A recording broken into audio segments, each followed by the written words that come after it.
The irrelevance of these people and their characteristics becomes strikingly clear by means of this stylistic illogicality. And yet, after the pages of comparison, the two heroes, the lean, pretentious Ivan Ivanovich and the fat, crude Ivan Nikiforovich, stand before us as if alive. Quote, however, in spite of a few dissimilarities, both Ivan Ivanovich as well as Ivan Nikiforovich are excellent men, end of quote. Thus, Gogol concludes the chapter in which, in a laudatory style, he has proven the exact opposite. In its composition, it reflects the absurdity of the world it describes. The quarrel between the two described in the second chapter is simply the logical consequence of the conglomeration of human qualities governed by irrationality. Ivan Ivanovich wants to trade something of his for a rifle that he does not need, and Ivan Nikiforovich does not want to give it away even though he too has no use for it. When the negotiations reach their climax and the decisive word gander is spoken, it is completely incomprehensible why this particular word should be so offensive.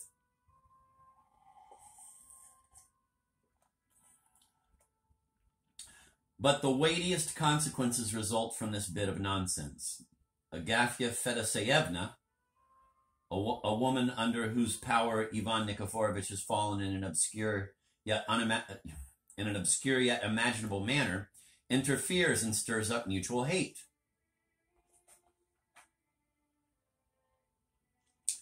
The woman is indeed the devil's tool. She does it for no reason.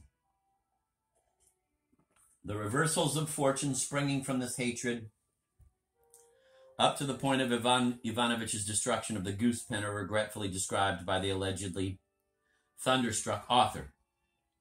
The description of nocturnal nature and the conditional and the concise presentation of the deed help preserve the balance between serious suspense and parody on the stereotype of the usual romantic narrative.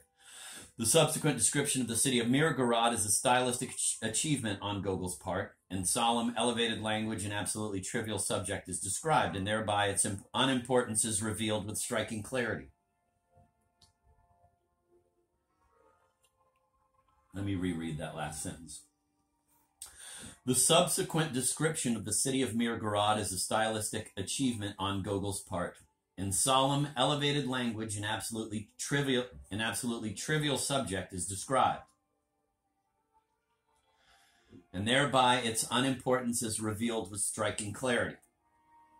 And now a quote from the story.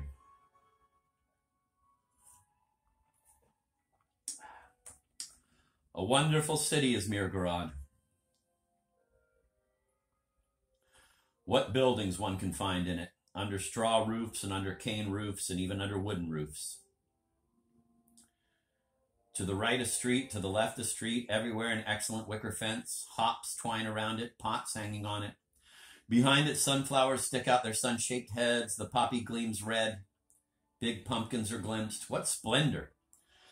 The wicker fence is always decorated with objects that make it even more picturesque, either with a petticoat stuck on it, or with a shirt, or with a pair of wide trousers. In Mirgorod, there is neither thievery nor swindling, and therefore everyone hangs on the fence whatever comes to his mind.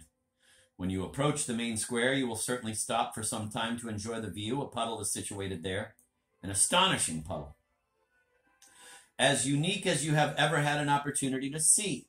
It takes up almost the whole square. A splendid puddle. The houses and cottages, which from afar one could take for haystacks, surround it and marvel at its beauty. But I am of the opinion that there is no house more beautiful than the circuit court. I am not concerned with whether it is made of oak or birch wood, but gentlemen, it possesses 8 windows in a row, facing directly on the square and out over the watery expanse of which I have already spoken, and which the mayor calls a lake. In the same manner, the exterior and the interior of the building are described, and also the people within, the judge and his staff. The refined courtesy of Ivan Ivanovich, who is presenting his complaint, is portrayed in an equally enthusiastic tone, as is, with ever-increasing improbability, the visit of Ivan Nikiforovich, who gets stuck in the door for the same purpose. The two complaints are clever parodies of Chancery style. The increasing improbability reaches its climax in the theft of Ivan Nikiforovich's petition by Ivan Ivanovich's pig. This is a parody on the retardation at all costs customary in literature and a demonstration of the freedom of the author who is able to narrate a complete impossibility in such a way that it appears completely conceivable. The episode sounds even a bit sinister. The brown pig was offered by Ivan Ivanovich in exchange for the rifle and was indignantly refused by Ivan Nikiforovich for completely nonsensical reasons. Quote, "A pig is the devil." NB. Knows what? So, a pig is the devil knows what? And they put NB, so note of B, and take careful note of that. And this same pig now steals the petition. Quote, "When they informed Ivan Nikiforovich of this, he said nothing, and merely asked whether it was by any chance the brown one." End of quote. From this passage, we become aware of the fact that the surface of the world is again cracking up and that strange things are trying to come out. But this time, Gogol bypasses the subject. Ivan Nikiforovich's new second petition so far surpasses the parody in the first two that, in the chaos of quasi-official formulations, all sense is lost. It is amusing to compare the ways in which some translators have tried to insert their own meanings into these intentionally meaningless sentences. All attempts to reconcile the friends fail. The records are now filed away. Quote, "Many brides managed to get married. In Mirgorod, a new street had been broken through. The judge had lost a front tooth and 2 molars. At the house of Ivan Ivanovich, still more children were running around in the yard than before. Where they came from, only God knows." End of quote. Thus, Gogol characterizes the whole period of time before the final reconciliation attempt at the mayor's reception.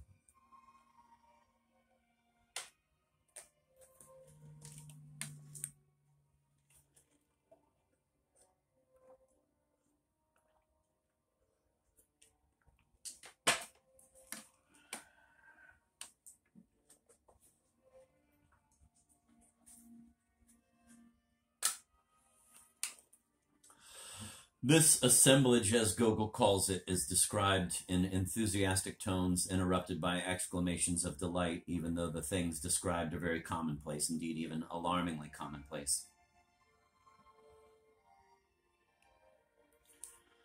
After the comparison of the wheels in the mayor's courtyard with the works of a clock, which is frightful nonsense even to contemplate,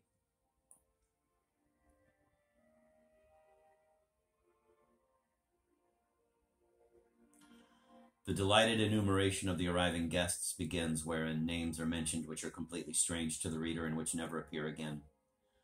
But precisely through the matter-of-fact manner in which people and events are assumed to be well known to all, an intimacy of tone results, allowing the author the strangest digressions about details. And here's a quote from the book. "Oh, what a rout the mayor gave. Allow me. I shall enumerate all who were present there.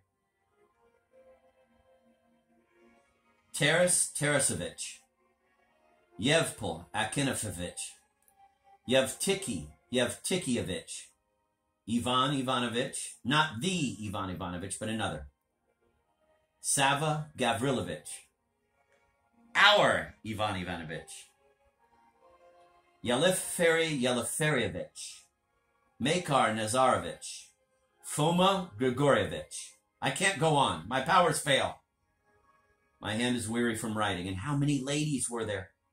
With swarthy complexion and with pale, tall and very short, fat like Ivan Nikiforovich, and so thin that it seemed as if one could stick each one in the mare's scabbard. How many bonnets? How many gowns? Red, yellow, coffee-colored, green, blue, new, turned, remodeled, shawls, ribbons, evening bags. Farewell, poor eyes. You will be good for nothing more after this spectacle. And what a long table was opened up, and how everyone was talking at the same time. What an uproar arose. What is even a mill with all its millstones, wheels, mortars, and flywheel compared to this? I cannot tell you exactly what was talked about, but we must assume that there were many pleasant and useful things, such as, for example, the weather, dogs, wheat, bonnets, stallions. That's the end of the quote from the book. Gogol skillfully introduces Ivan Ivanovich's one-eyed namesake both to heighten the comedy and by complicating the situation to sharpen the attentiveness of the reader and thus increase his receptivity. The same namesake proposes to bring about the reconciliation. Now another quote from the story. Everyone loved this one-eyed Ivan Ivanovich very much because he made jokes that were entirely in present-day taste. Even the big, lean man in the felt coat with a plaster on his nose, who had been sitting in the corner up till then and had not changed his expression even when a fly flew up his nose. Even this gentleman got up from his seat and moved closer to the crowd that stood around the one-eyed Ivan Ivanovich. That's the end of the quote from the story. Who and what is this man? He also crops up in Dead Souls when there is something afoot. Is he, as Andre Belly thinks, the pithy demon of great mediocrity? Once more, it seems as if something evil is trying to break out from beneath the surface. The man who was sent to fetch Ivan Nikiforovich has his parallels in The Small Boy in V, and in Akaky Akakievich, the hero of the overcoat. He is a harmless, innocently suffering person, representative of that part of human society which is deprived of its rights, but seen from a social point of view, but rather from not seen from a social point of view, but rather from an ethical one. It is not in him to be a beast of prey, and he is therefore used by others as fool and plaything. He is deserving of sympathy and yet somehow repulsive. Gogol sees these figures with his characteristic objectivity. Dostoevsky makes sublime heroes out of them.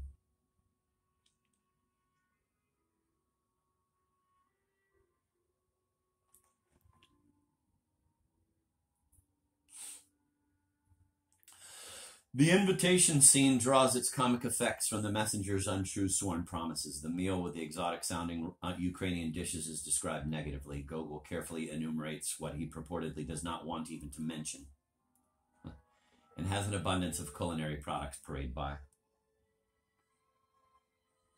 The reconciliation scene itself, with the little detail that Ivan Ivanovich falls over a woman in a red dress, the devil's color, which is not a good omen, draws its effect from the smooth start that ends in catastrophe. And this man, we read of Ivan Ivanovich, a model of meekness who would not let a beggar woman go by without questioning her, rushed out in a mad rage. Such powerful storms do the passions let loose. Again, pathos in connection with a ridiculous object. And somehow we are made to wonder if every object without exception is not ridiculous. Are there any passions at all in the world which would be worth such a storm?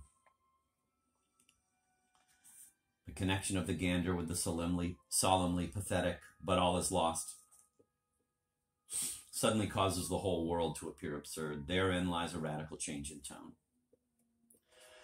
The short final section is written in a concise style pervaded by an infinitely sad melody. Quote, the church was almost empty, almost no one. One could see that even the most God-fearing were afraid of the mud. On this gloomy, or rather sick day, the candles were somehow strangely unpleasant. The dark images of the saints were sad. The elongated windows with round pieces of glass were streaming with tears of rain, end of quote. With resigned gravity, the author speaks of the changes in his heroes, of their being driven by absurdity.